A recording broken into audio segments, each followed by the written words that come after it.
From here, yeah, got a couple of wins there. Went away with the silver ones, looking live on the pay-per-view. Commentators as well. Absolutely. And we get aggressive start by Liam Martin, driving forward. Yeah, a lot of aggression early doors.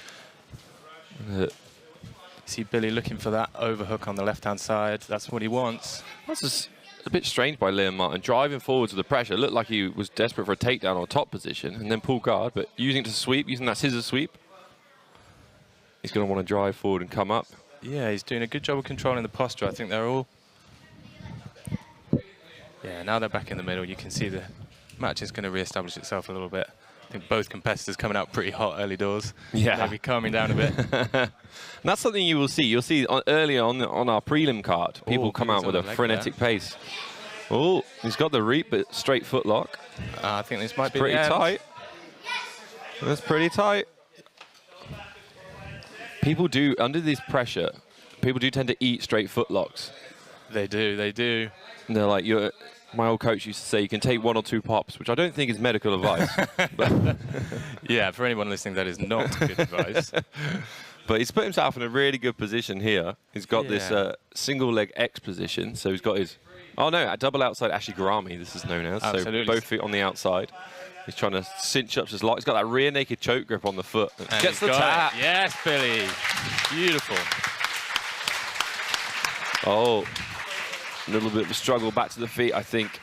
Yeah, Liam Martin is okay. He gave it everything. Do you think he ate a couple of those pops, Chris? Yeah, he did eat a couple of pops, definitely.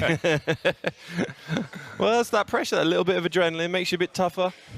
Yeah, he had beautiful control of the hips with that DOA position, like you were saying. Once that grip was on, it was hard to see anybody spinning out of that one. So that's a great result for Billy. Your winner via straight ankle, Billy Miller! What a result in front of this crowd, and this is her.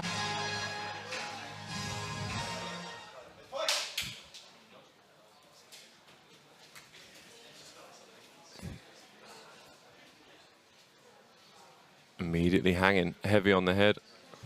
It's all about the snap down. It's trying to get a reaction out of someone. You snap them down, then you can duck under and get your double leg.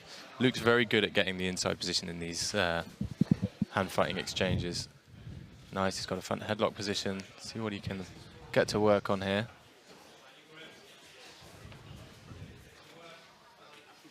Yeah, he's trying to just drag him down, and he does. Spins to the back straight away.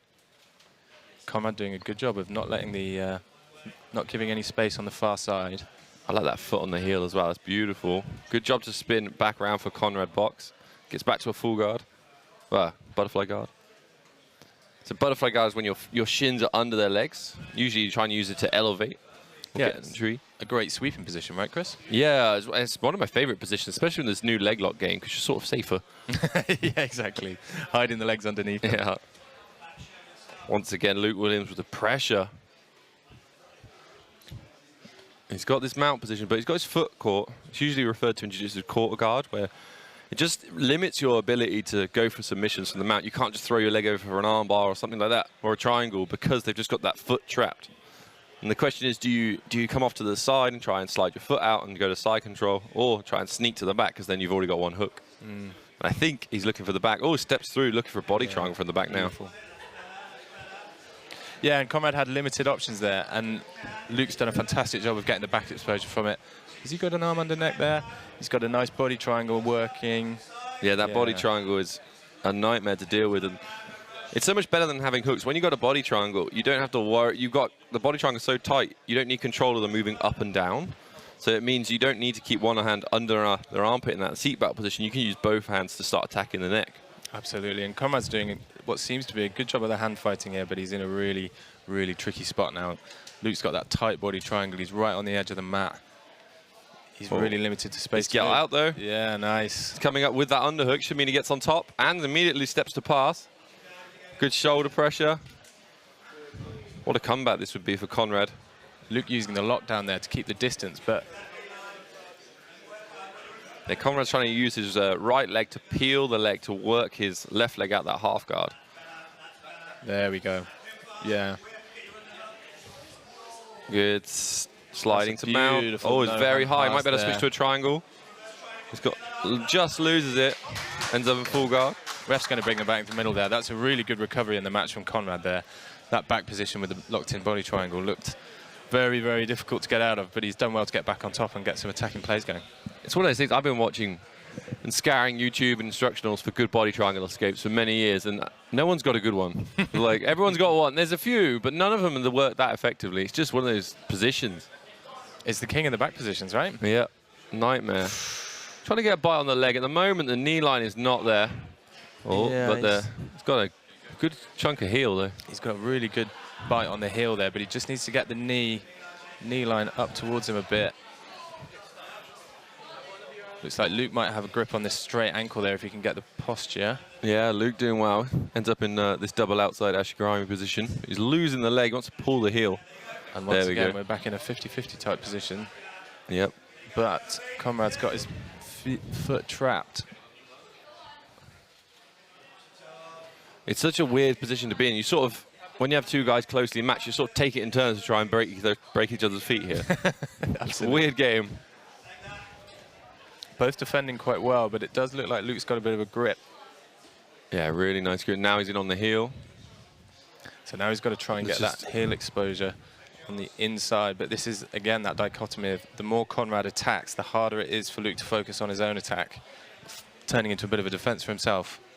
Yeah, generally you give the advantage in this 50-50 to whoever's sort of facing the legs. If you can get on your side and you're looking at their feet, it's just then you can dig for the heel, just as we see Luke Williams doing right now. And it's interesting because we've seen a lot of guys getting really good heel exposure, really good grips on the foot, but the knee line hasn't been quite there, and they're kind of struggling to finish these positions, right, Chris? Yeah. Yeah, it's all about that knee line. You've got to control the whole. If you're trying to twist someone's foot, but their knee is free, you're just moving their whole leg. You won't get the pressure to tap it.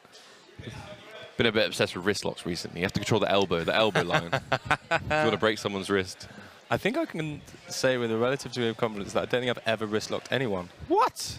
Got to live a little, buddy. Absolutely, I'd love to. It's more humiliating than being heel hooked, I find. People get really upset. I have got a bit of a sympathy for the mother's milk, though. Or the brother's milk. You can tell that we call that high-calorie grappling. High-calorie grappling. You need a rash guard.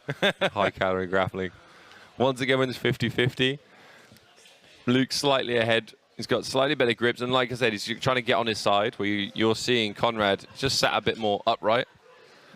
Dean Lister would always talk about how you want to separate the feet and turn towards them, and that puts you in the 80-20. Oh, he's got a good bite on the heel, though, does Conrad box. Very good bite.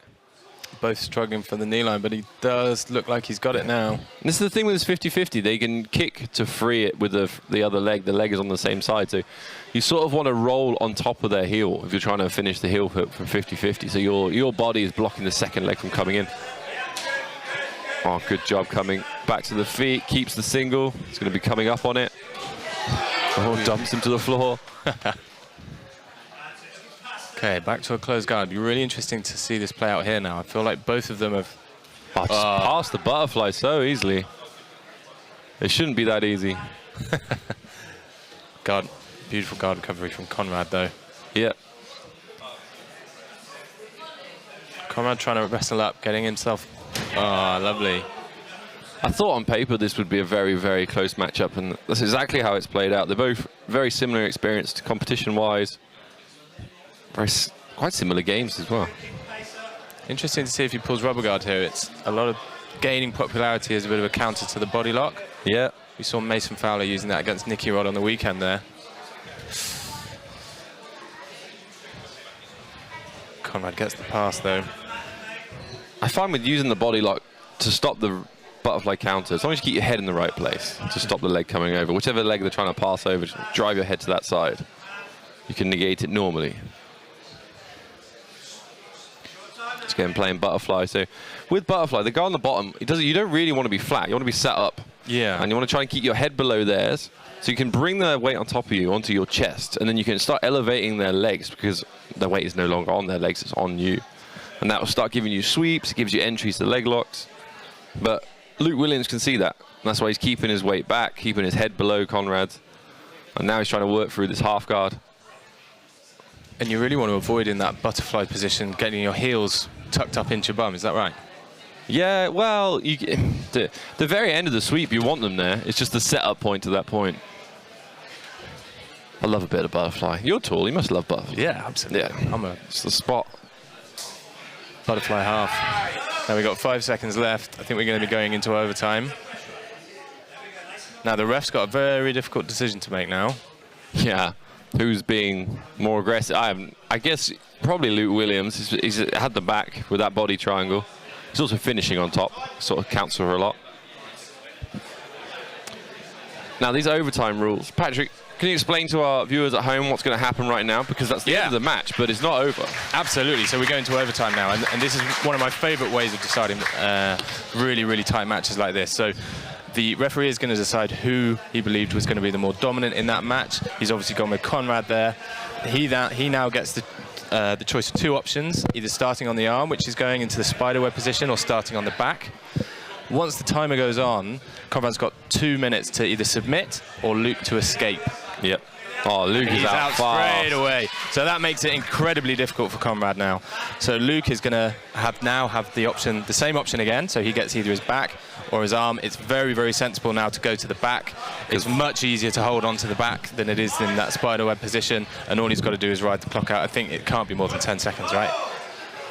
And that's beautiful control there. Yeah, he's going to just squeeze him, isn't he? He's going to make sure it goes over the time. Yeah, and that's a very good example of somebody winning very effectively on overtime. I think Conrad was a bit confused by the rules. He thought you get 3 goes. Only 1 go here at Zion. We got stuff to do, Chris. We do? What would you like to do? No, I mean for the 3 rounds instead of... oh, yeah, I see. Side control attacks. And he got silver at UMAC recently, I think, as well. Yeah, absolutely. But he's got his hands full. Scott Stanley from Jay Butler BJJ also took a silver in UMAC. And but that was his the year opponent before. fighting out of the Institute of Grappling. Fun fact about Ed Smith is, when I first got to know Ed 3 or 4 years ago, about 3 weeks after we first met, we competed against each other in the same weight bracket. You did? Ed Smith, when I first met him, was over 110 kilos. And now he's 85. And now look at the shape he's in now. He looks fantastic. So really, really excited to see him work now. So go on Instagram, ask Ed how he lost all the weight. Louise Shenton, Ed Smith. Immediately pulls butterfly. He's going to be looking to elevate with the legs, upset the base and the balance. And then overwrap is also, so see he's got his left arm really overwrapped. It does set up like rubber guard in some of these classic 10th planet positions, but not when you've got a butterfly, because you can't bring your left leg over because it's trapped underneath them. Yeah, I think he's probably going to work to go for the lockdown. Oh, this is what he wanted. Yeah. See, for me, from my non-10th planet point of view, it seems like a step backwards to go from butterfly to half guard, but it's that thing, if you've got a speciality position, if he's so good at lockdown that he thinks this will be where he gets the win, and he's from here wants to like whip up, right? Get onto his side. So what Ed's going to try and do now is use that lockdown to bring his weight over his left side so that his opponent has to base. Yeah. And that is going to give him that underhook back. It looks like he's doing a really, really good job of, or Scott's doing a really good job of putting pressure on the top, but that's it. He wants his underhook back. Now he's going to go to what we call electric unders. And he's going to try and work down to an electric chair by the looks of things. So that's exactly what he wants. He's going to have an underhook on Scott's left leg with his right arm, and he wants to bring his weight over him to take all the weight off the leg, and that's the one he's going to attack. It's such a classic 10th planet thing to do as well, is to come out underneath. I actually really like this move, and I do use it in the gym, but you get the occasional person who does yoga or something, and they just laugh at you. Yeah, it's really frustrating. And unfortunately, you then just have to go for the sweep instead. But you're absolutely right. Sometimes they just look up at you and laugh, and you go, oh. Yeah, I remember when the vaporizer was like popularized, popping out the back and then pulling the sort of modified calf crush. I was like, yes, I've got something to do on bendy people. Yeah.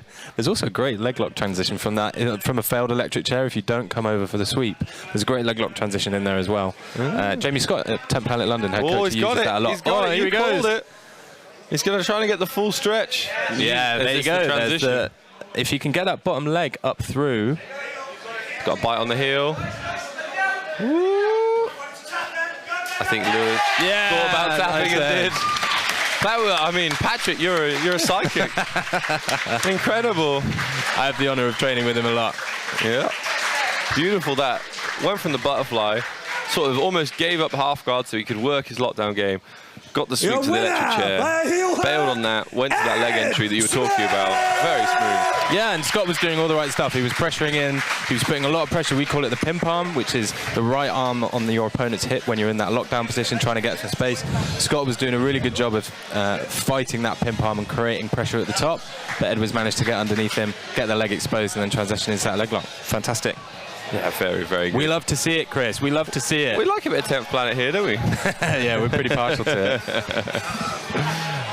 We will be having our next fight of the evening, or match of the evening, where we have... the fundamentals class and not the advanced class. Well, that's the problem is the advanced stuff is quite often more exciting to teach.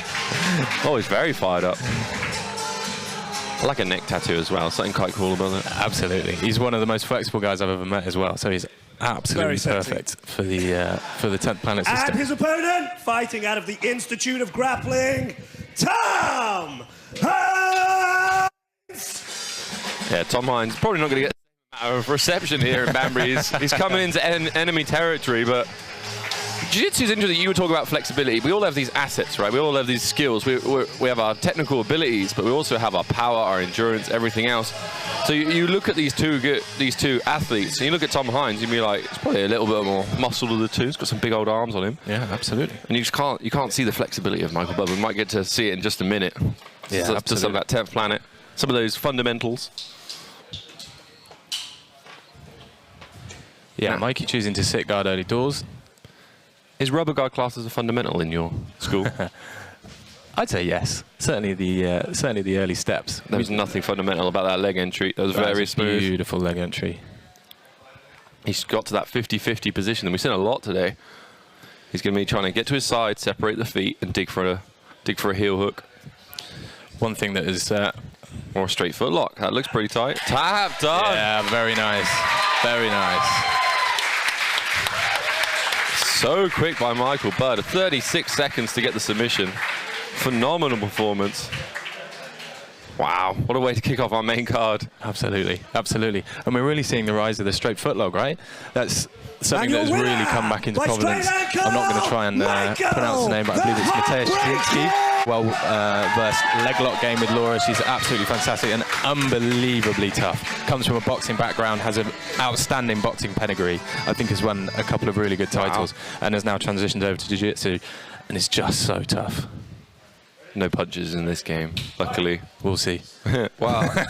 I know that Laura Karen struggled a little bit at a recent competition with the kind of traditional jiu-jitsu rule set where you couldn't reap the leg, and there's a limitation on what you can do. She will not have that problem here at Zion. Absolutely not. All subs legal.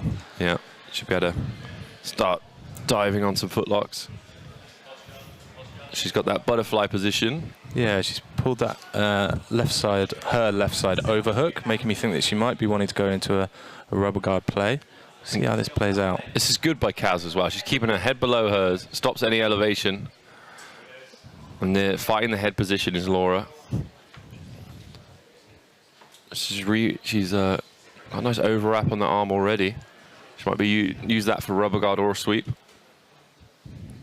Yeah, she really needs to be concerned about her right arm. Yeah, transitioning into full guard, making me think she's gonna. There we go.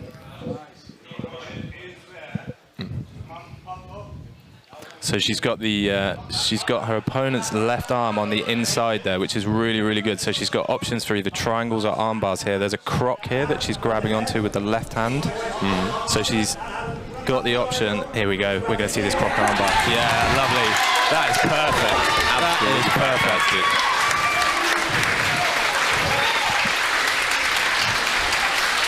Sorry, I think I was calling that the croc armbar. That's a classic Dead Orchard. Yeah, I was going to say, I thought it was the Nathan Orchard one. We were looking at the back of them, I'm not sure. And your winner by Dead Orchard, Laura! Yeah, Nathan Orchard popularised with that. It's a triangle with both arms in, essentially. And then Tyler's going to put on a show. Oh, this is exciting. This is really exciting.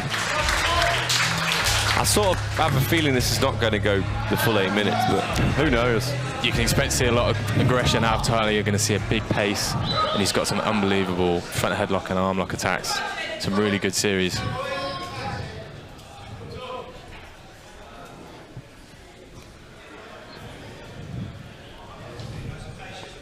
Tom straight away with that overwrap. Yeah, it's not working that Williams guard early doors, and Tyler's done a good job of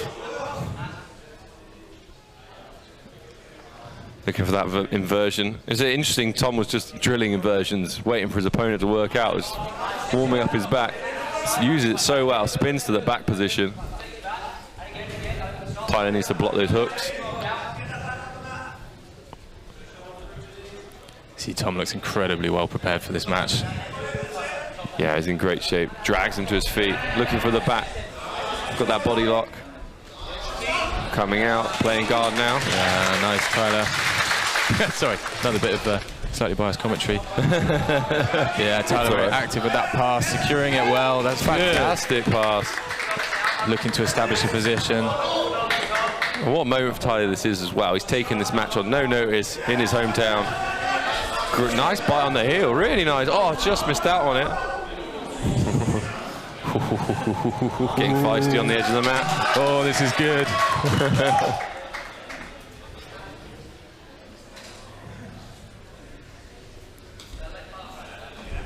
It's just the smoothness of Tom Strong. There's the way he can invert flow. He's like the whole Bruce Lee Be Water thing going on. Yeah, absolutely. And he's just inverts at the drop of a hat. Really dangerous leg attacks there. Just feels like he's threatening from everywhere, doesn't he? Oh, it really does. He's dangerous. But Tyler, you can see how well trained Tyler is. You can see everything coming. He's transitioning. Yeah, and he's keeping calm. He's got a good pinch on that head. You might see Tyler drop on that leg. Yeah, nice. Sorry, I am impartial. I keep singing Tom's praises, so you can be a Tyler fan.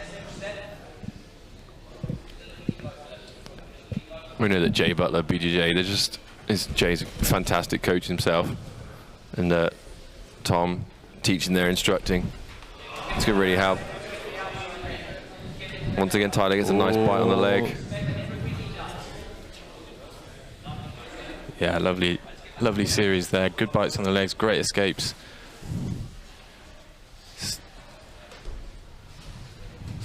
Oh, that was what a backstep. He set it up so well. He's going to slip out of it easily. Yeah, he's cleared the knee line well there. That was a beautiful setup. That was so nice. He's disguised it, and that's what we were talking about earlier. You know, the boxer getting behind the jab. That was Tyler getting behind various passing attempts and then setting up the backstep. And that backstep honey hole entry is very, very tight once you get in. It's a great way to get into double trouble. Trying to grab the head, Tom.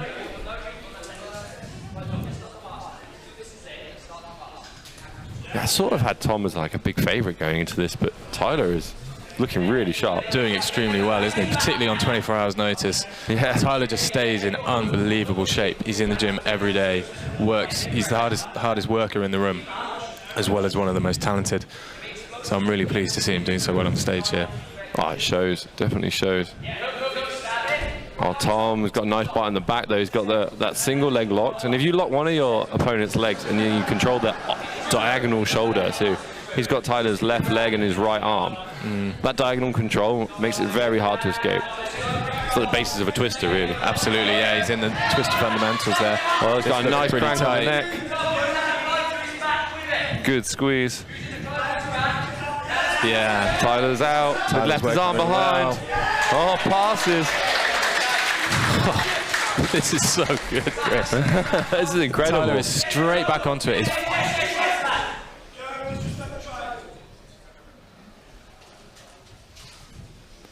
Gav there calling him to not disrespect the triangle, keep his P's and Q's tight on the way in.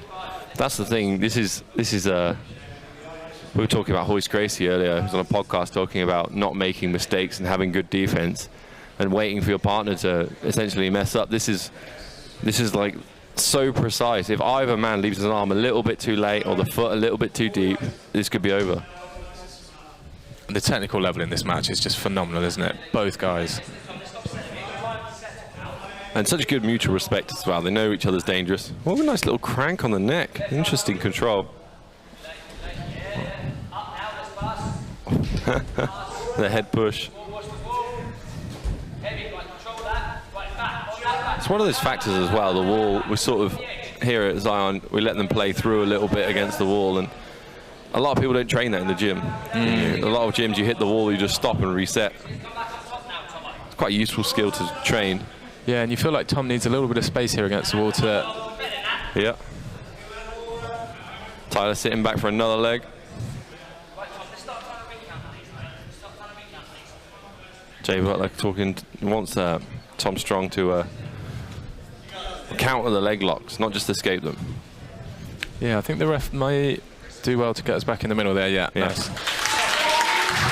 Woo, 2 minutes 20. It's like nervous. It's gone quiet in here. Everyone's like, yeah, myself. Tense. Oh, beautiful pass from Tyler there. Tense. And like a very pro Tyler crowd as well. Yeah. Loving this. And Tyler's doing well to stay calm here. He's going to try and work over for the mount. This is going to be such a statement for the UK Jiu-Jitsu scene of Tyler coming in against a very, very polished veteran, and he's currently, with 2 minutes to go, in the mount position, trying to set up submissions. Looking for an arm. Looks like he's got an arm there. Does look like he's got an arm there. This would be huge. He gets the tap. Whoa! Tyler Harding puts his name on the map. Everyone in the UK, keep your eyes out for this guy. Phenomenal. Came in there as a huge underdog on a week's notice. Gets the nod. Unbelievable victory. And not just a win, but a win with a finish. Incredible performance. That is an unbelievable performance. Atmosphere. It's electric here. You winner by Unbelievable. I know Tyler's going to have a lot of fans watching this live on pay-per-view. Absolutely. Like, your boy has done something special right there. Incredible. Right, I've had a minute to compose myself now. Sorry. That was so good. Wow, so good. what a and match. An unbelievable performance from both fighters there. Super high level. The technical exchanges were unbelievable. Tom, unbelievably good at transitioning to the back. Just everything was spot on. What more could you ask for in a televised jiu-jitsu match?